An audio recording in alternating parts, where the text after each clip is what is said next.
I've created hundreds of example websites over the years. I've also built professional sites, personal sites, and just random side projects. One of the most important features I find when creating a blog for a personal site is interactability. In this video, I'm going to show you how you can use Astro to create an SSG powered comment system. I'm going to use Airtable to power the comment system and Netlify to create a new comment. The only JavaScript that's going to be running is going to be a small fetch that's going to post a new comment to the system. Here are all the timecodes on screen so you can start where you want to. We're going to be using a base Astro project, one from their CLI, so everyone can start in the same place. But if you're already familiar, you can skip ahead, or if you're not, we can talk about it as we go. So if you're ready to learn how to create a comment system for Astro, let's start digging in.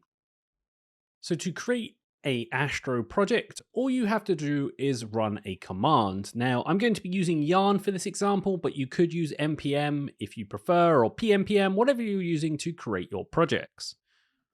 So the command is yarn create Astro. So we do yarn create Astro.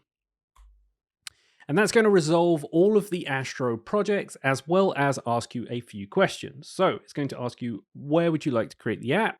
So we'll call this Astro with comments. And then it's going to ask what kind of project you want. Now for this example, we're going to use the blog because it has the blog set up. So we only have to add our comments. But of course you could pick something else if you are going to create this from scratch. Once it's done copying the project files, we'll be able to open it up in Visual Studio Code and start looking around. It's going to ask you if you want to install all your packages, hit yes to this, and it's going to ask you one more question about what kind of extras you want, and we're going to need React, and we're also going to need Tailwind for this example. So here we're going to select React, so go ahead and click React, and then hit Enter or Return, and we're also going to have Tailwind, hit Enter, and it's going to install those packages for us, so we don't have to worry about remembering. And then finally, do we want to initialize this as a Get repo? We'll click yes, and now we're done. So now we can open this project in Visual Studio Code, and I can quickly talk through the basics of the project before we start adding more code. So we're inside of our project, and I've opened out a layout here, and the layout essentially holds all the information that you would need to create your blog post. We have a few Astro components here, the base head, the blogger header, and the blog post itself. And then inside of here is just standard HTML that you may be familiar with.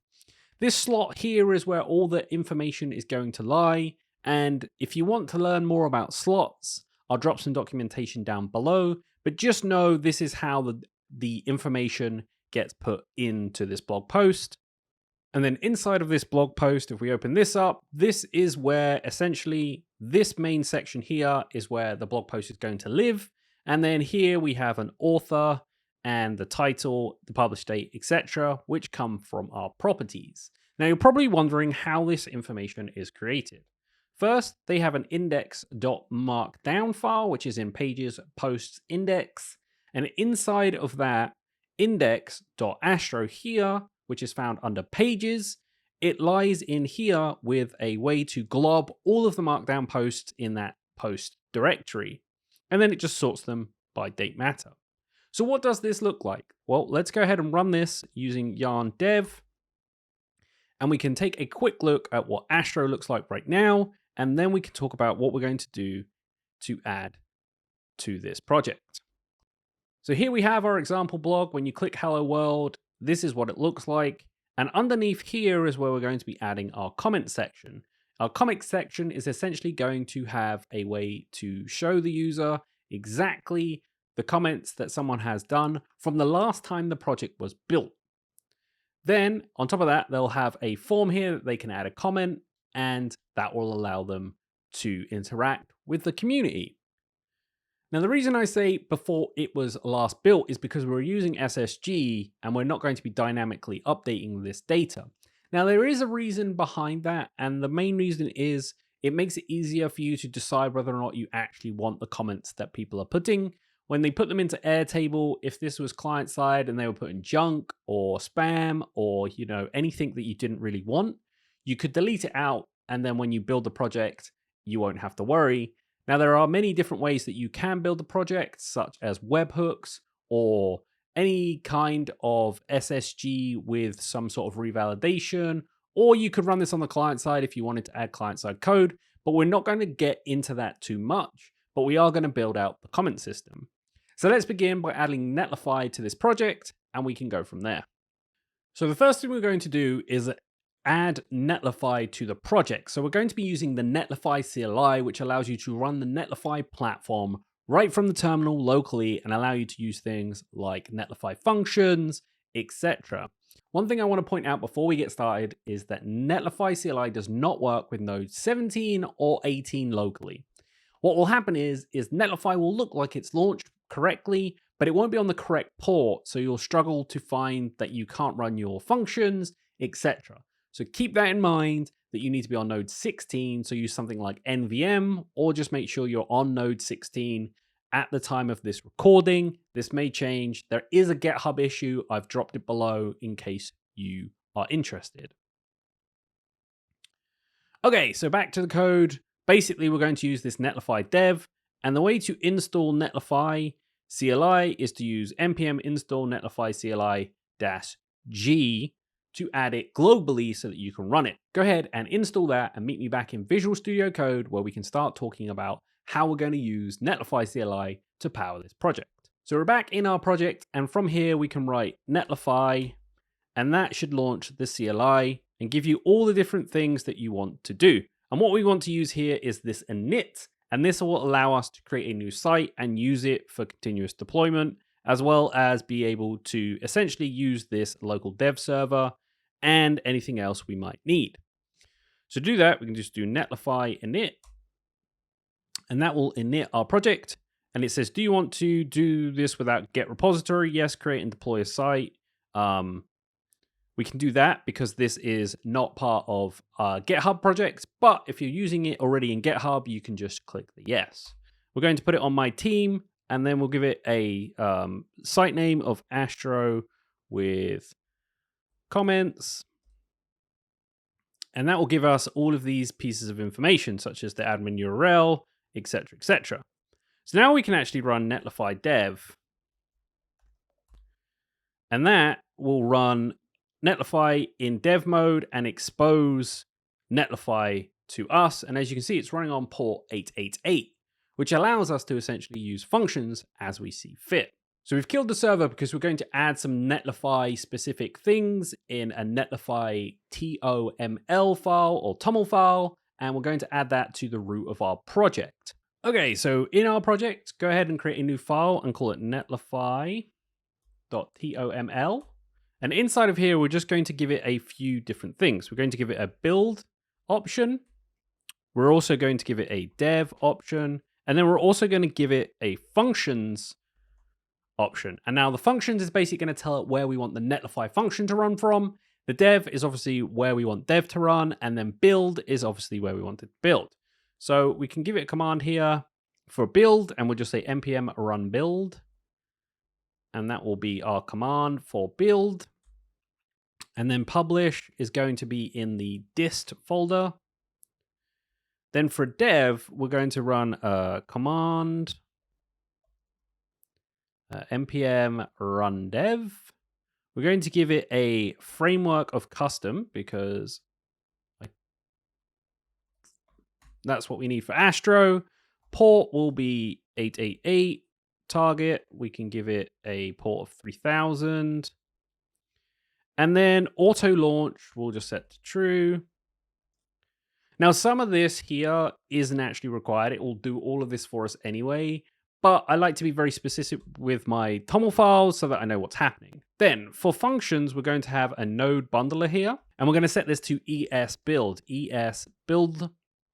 And that's so that we can run our node fetch from our directory. And then we're going to give this function a directory here.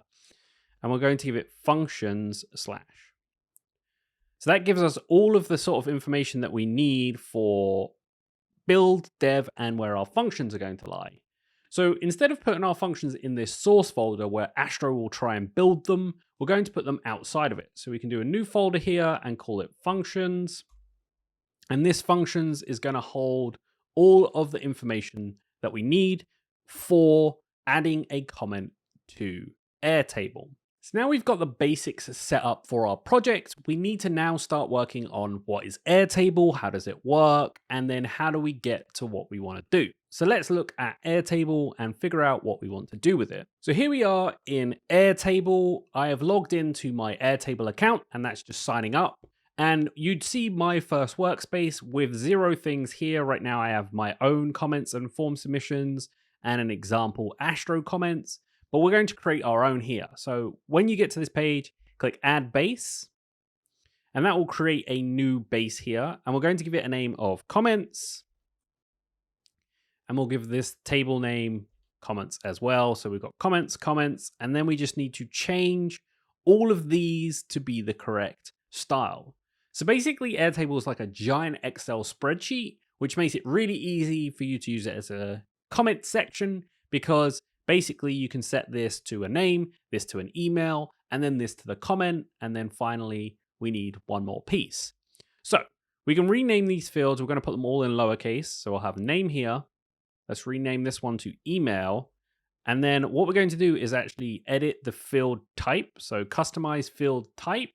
Select that, and instead of long text, we're actually going to ask for email. So if you type email in here, email, save, then this one we're going to rename to comment.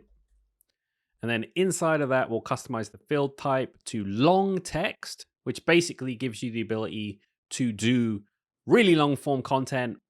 And you could have the option here to enable rich text formatting, such as checklist, hyperlinks, headers, code blocks, and more.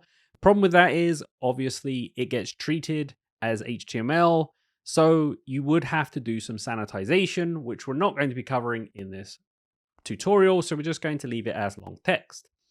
Now we have that, we need one more field here, and we're going to call it page, and then inside of that, that's going to be just a string, so single line of text, and hit save.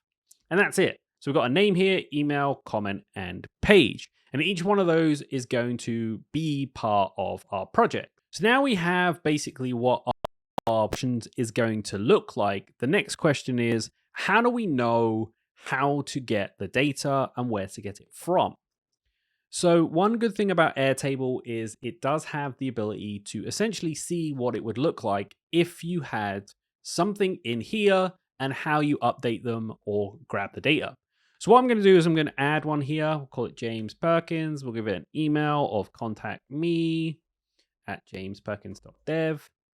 And I'll say hello from the other side. And that will be our /page. And we're going to use all of this to essentially drive the information that we're going to create.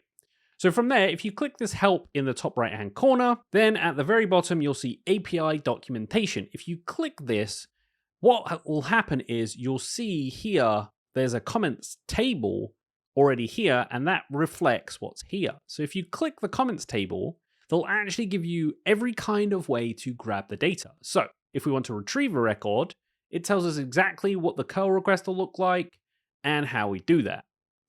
And as you can see from here, to retrieve a comments record, we just need to do a curl to the project and then add our API key, and then that will give us a response.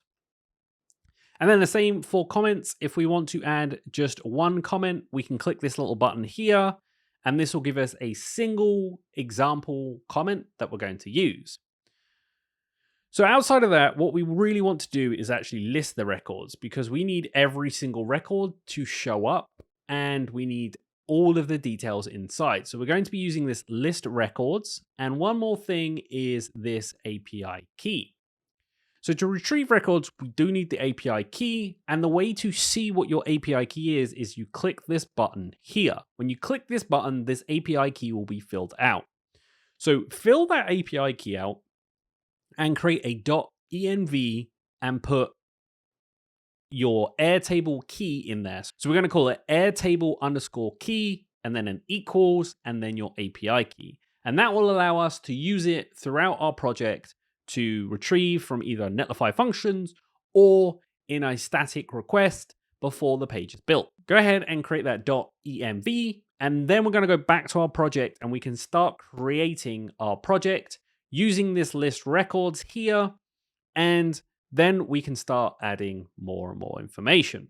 So I've added my .env right here with my Airtable key. Now I'm going to hop back into Airtable and we're going to talk about how we can actually create a easy encoded URL to use for this project. Because we need to essentially encode the URLs to get all the fields that we want, plus some records, we can actually use this API URL encoder tool that Airtable provides. So if you click this button, so now we've launched this, the base ID should have inserted, then make sure you put the table name of comments, and now we're ready to add all of our fields. And as you can see at the bottom here, each time you add something in, it's going to increase this URL so that we get the exact URL that we want. So we're only going to need two fields here, the name and the comment, but we're going to use this filter down here to filter based upon the page as well.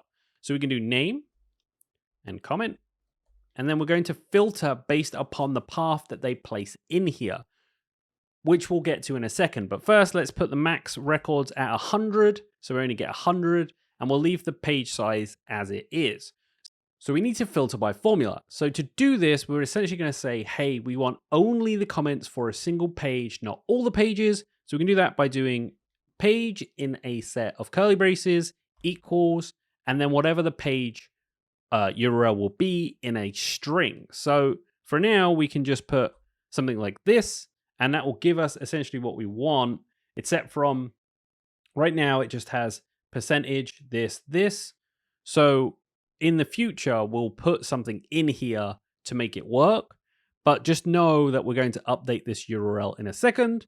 But this whole formula here, this URL that we see on screen, is the URL that we're going to use to retrieve all the comments for our project. So go ahead and copy this, and we'll go ahead and use this in our Astro project. So I've opened up the blogpost.astro file, which is found in the layouts, and this is where we're going to add that content. So this is where we're going to add that content. So underneath our content here, we're going to do const comments request equals await fetch, and we're going to paste in that URL with backticks. So we're just going to paste this whole thing in here. So we've added the await fetch, but we still need to update this slightly to make it work with what we want.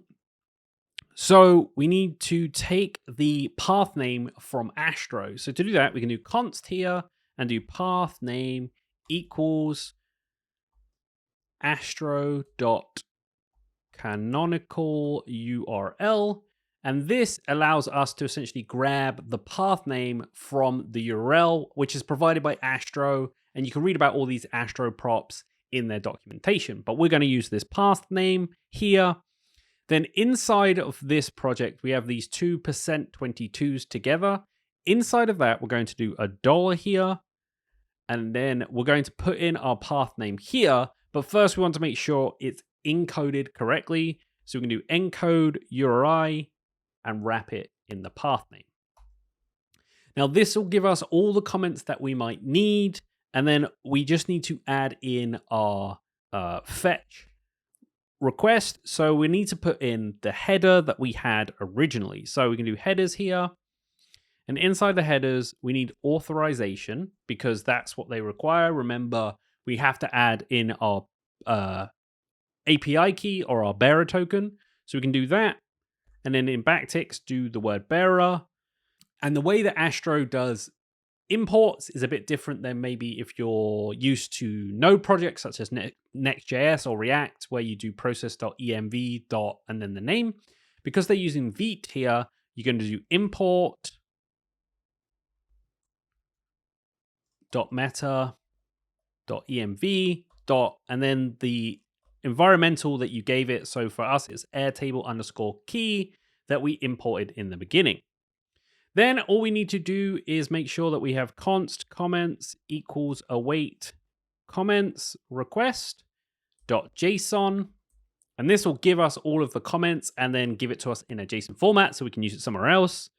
And then we can pass this along to our project here. So we can add this say comments, and we can also pass the path name in.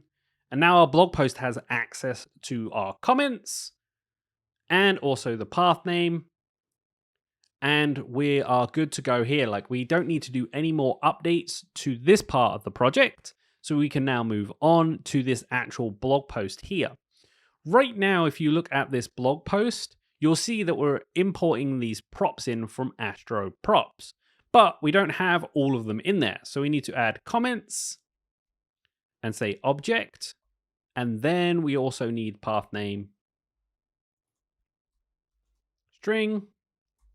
And then we can add this to this section here. So we can add comments, path name, and hit save. So now we actually have all of that information for our blog post.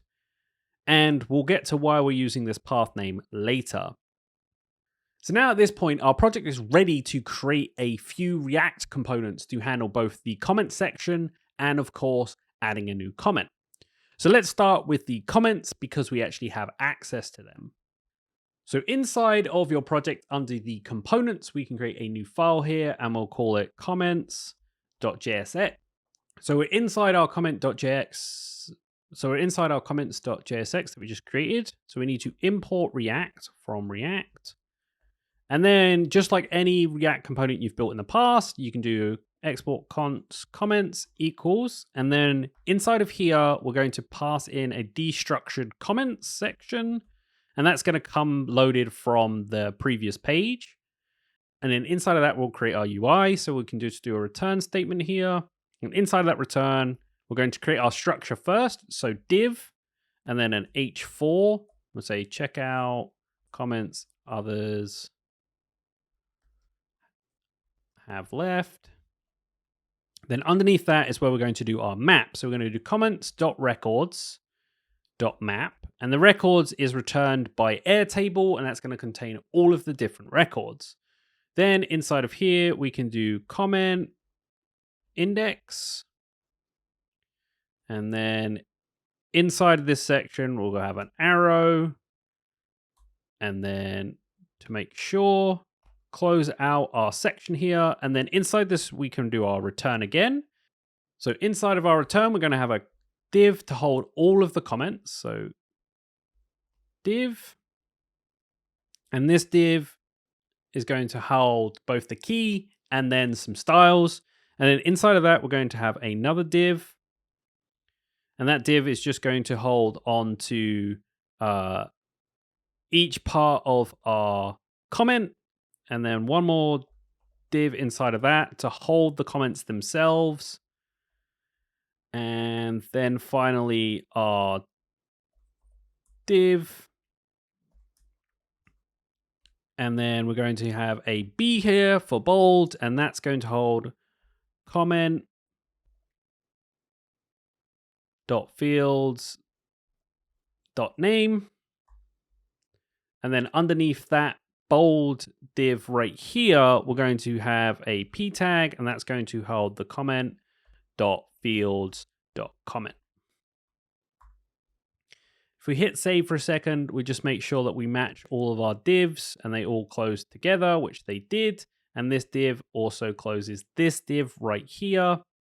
And now we just need to finish our class names here. So first we need a key. That key is going to hold the comments.field.name. So the name of the person plus the index. And then we'll add a class name equal to flex space on the X of 4 border, which we want rounded to large, and then margin at the top of 4 and padding at the bottom of 4. So that holds all of our information. And then inside of this div right here, we're going to have a class name equal to flex-grow. And that's going to hold this section here, which is essentially just our comments section. Then this div here is going to be flex-space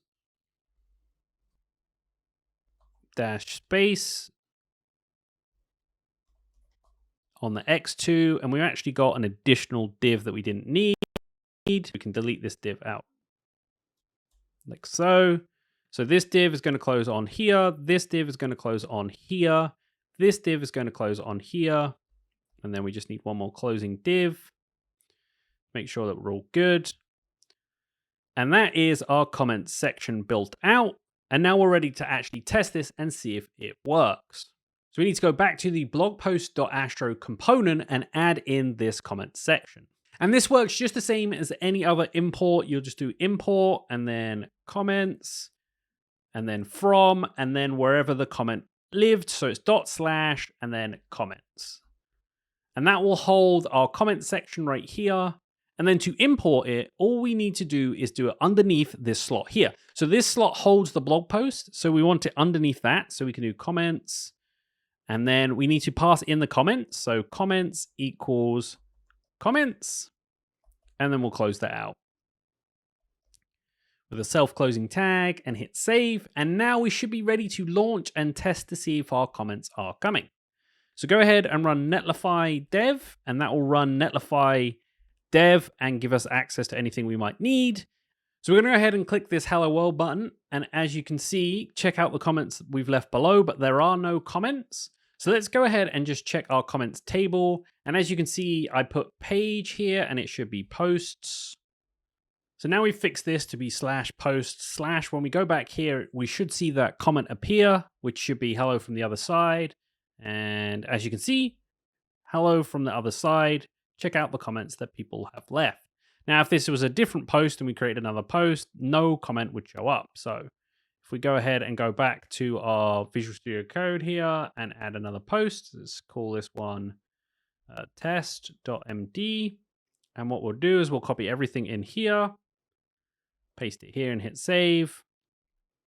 And now we have this test post here, another hello world, but this one is our new one. If we click read more, you can see no comments have been left. So perfect, that's exactly what we want. We want no comments because this page doesn't have any comments. So now we have a comment section that we can use. Now we just need to create a form that will allow us to insert a new comment into our project. So now we need to start with a Netlify function. Now, if you've never run Netlify function before, essentially it's just a Lambda function that allows you to do some sort of API request on the server instead of on the client side. Think of it like if you've used Next.js before, it's the API / whatever you want to do. It's very similar, and we're going to create an add comment here that essentially just adds the comment. So go back to your Visual Studio Code, and under this functions, we're going to create a new file. We're going to call it add comment.js.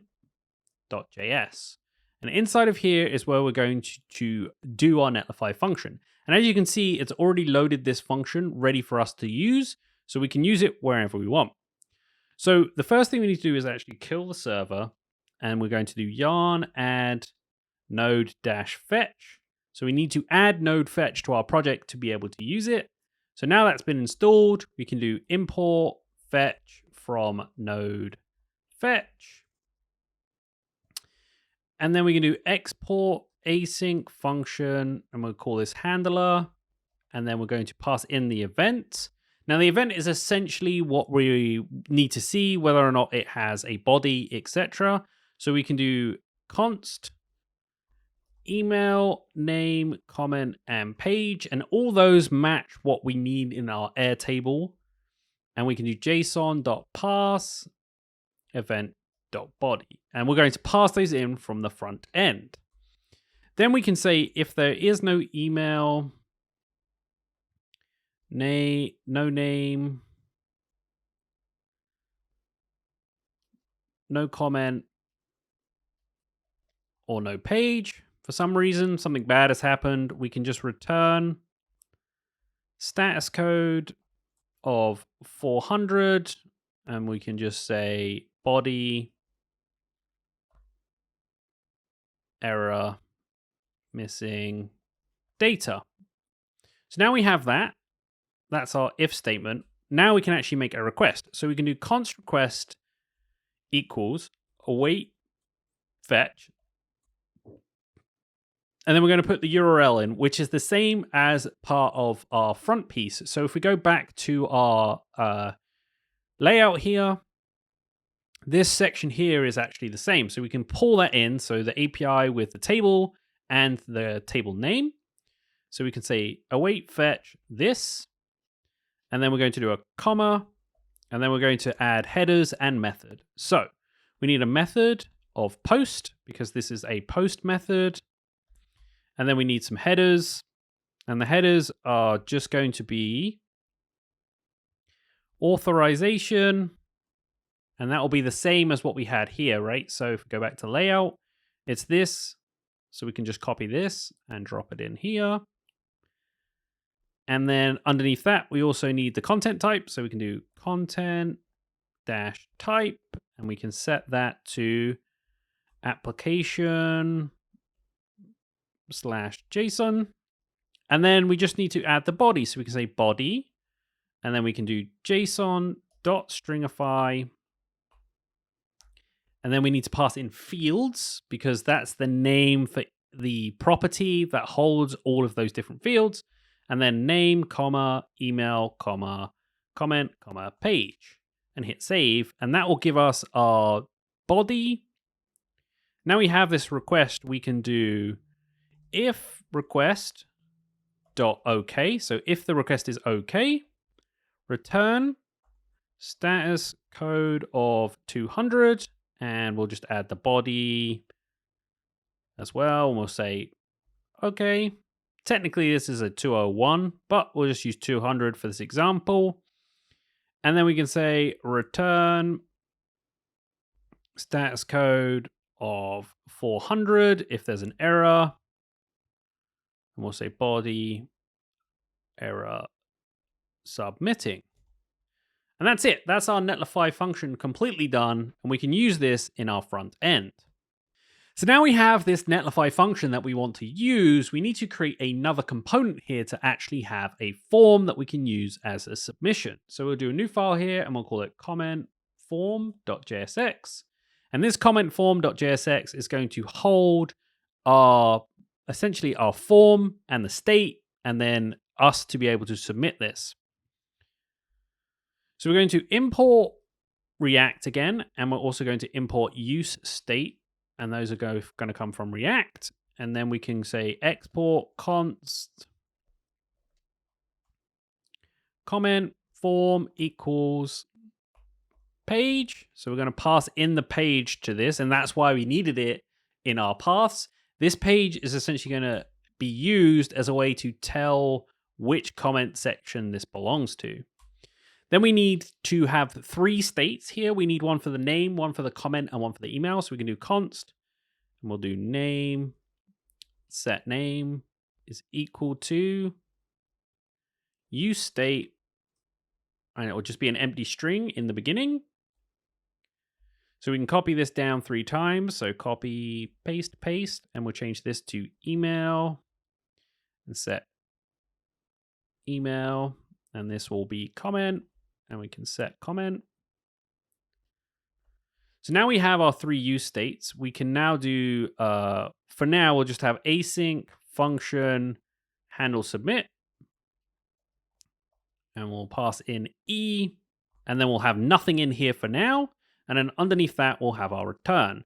So our return is essentially just going to be a couple of inputs and a text area with a button. And all of those are going to leave a comment. So what I'm going to do here is I'm going to put the code as just a shell with no styling. And I'll add the styling off camera because there is a lot. And I don't want to have to drag this on and make it a really long video because you guys have to watch me type in a bunch of class names. So what I'll do is I'll leave a link in the description for the GitHub that has the exact version that I have in case you want to use that. So we're going to have a div that wraps around the whole thing. And inside that div, we're going to have an h3 here. And that h3 is going to be our leave a comment. And then underneath that h3, we're going to have another div that's going to hold on to our form. Now the form in the beginning is going to have a div here. And inside of that div, we're going to have one input that's going to have a name equal to name, a placeholder. So we'll give it a placeholder name. equal to a Bruce Wayne, because who doesn't want Bruce Wayne? We'll give it an ID equal to name. We'll give it a value equal to the name that we're essentially having a state for. And then on change, we'll set the on change equal to set name e.target.value, and that will change as time goes on. And then we need a type, and that type will be text.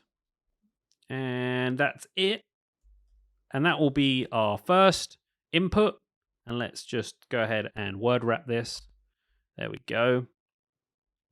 Then underneath that, we can actually just copy this and paste it. And we'll just change all the names here to email. So email, email, email, and this will be set email.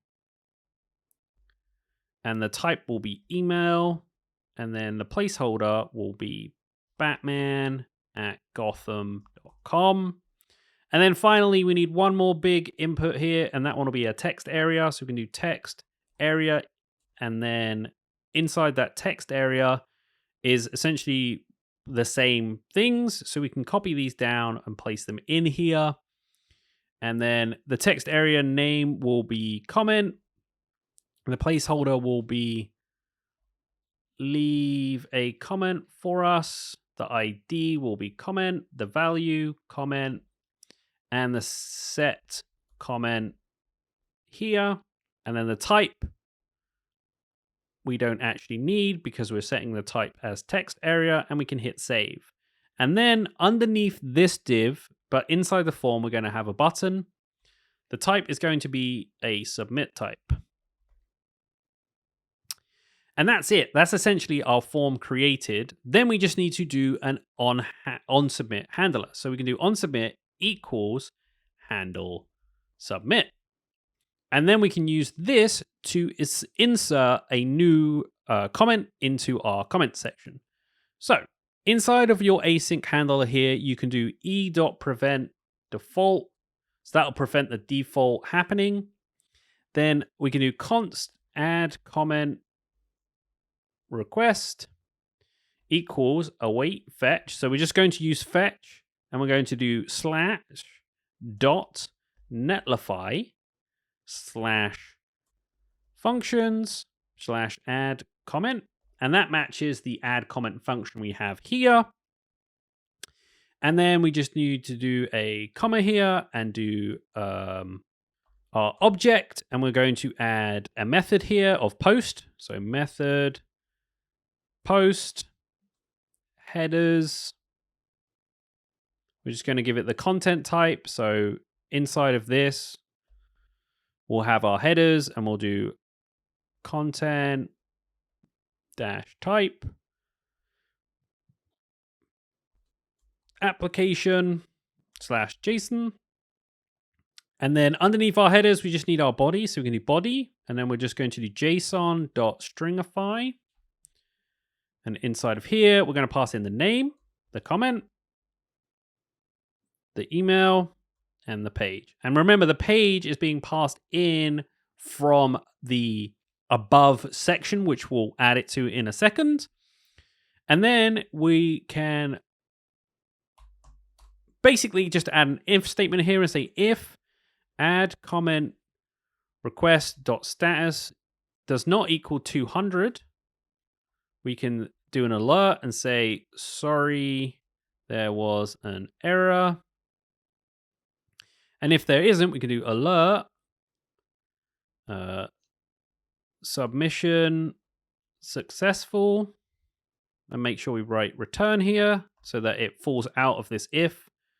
Alert, submission successful, and then we can set comment to blank, set email to blank, and then finally set the name to blank. And now we're ready to use this as a way to add a comment. So now you can go to your blog post component, so blogpost.astro in the component section, and import this in. So import comment form, And that will come from /comment form. And now all you need to do is insert it here. Now we're going to use that client load that we talked about before. So we'll add this as the top one. So we'll do comment form. And then we need to pass the page. So we'll do page equals page, which is the page of the path name. So we can do path name here. And then we'll do client. And then we need to decide what kind of client we're going to be using here. So in this example, we're going to be using client visible because it's going to be, let's imagine your blog post is, I don't know, 500 words and it's pretty long. You don't need this to load for a user until they actually have it visible, because maybe they never get to the bottom of your blog post. What's the point in launching and loading this up if it's not visible on screen? So we can do client.visible here and close that out. So now we're going to pass in the page, which is the path name. It's only going to be visible here. As you can see, it says start importing the component.js as soon as the element enters the viewport. Hydrate the component when the import completes. Useful for content lower down on the page. And that's exactly what we're doing here. So now we have everything. We can hit save and we can actually launch this and test to make sure that it works. So we're back on our page. And as you can see, we now have a comment section. I did add some CSS to make it look fairly okay. So let's test this out. So James Robert Perkins, that's me. That's my other email. I'll say hello from this side. Hit comment. Submission is successful. Click OK. And now if we refresh this page, because it won't show up until we refresh. And after we've refreshed the page, you can see hello from the other side. And we can add one more. Let's do a different email address and say hello. Comment. Submission was successful. Click OK. It doesn't show up right away. And I did a longer comment just to see what it looked like. If we hit refresh, you can see hello. So there you have it. An Astro comment system built with minimal JavaScript, Netlify functions, Airtable, and SSG. If you did enjoy this video, make sure to drop it a like, comment on more things you want to see in the Jamstack, and of course, until next time, see ya!